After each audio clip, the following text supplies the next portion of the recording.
ডিপিএলে দারুণ ফর্মে আছে তামিম ইকবাল। টানা দ্বিতীয় ম্যাচে সেঞ্চুরি হাঁকিয়ে মোহামেডানকে এনে দিলেন দাপুটে জয়। ব্রাদার্স ইউনিয়নের বিপক্ষে ৯ উইকেটের বড় জয়ে সামনে থেকে নেতৃত্ব দিয়েছেন এই ওপেনার।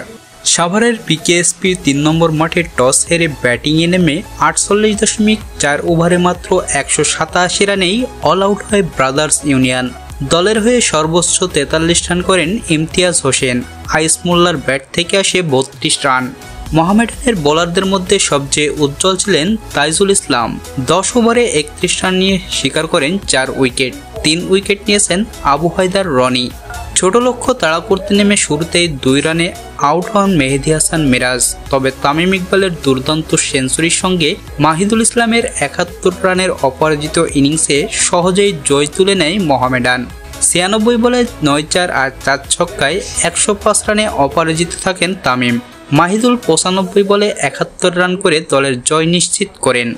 নেট রান রেটে এগিয়ে থেকেই ডিপিএলের পয়েন্ট তালিকার শীর্ষে রয়েছে লিজেন্ডস অব রূপগঞ্জ।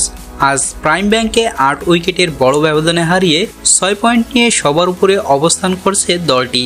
সাভারের বিকেএসপি ৪ নম্বর মাঠে টস হেরে ব্যাট করতে নেমে প্রাইম ব্যাংক ১৫২ রানে অল আউট হয়ে যায়।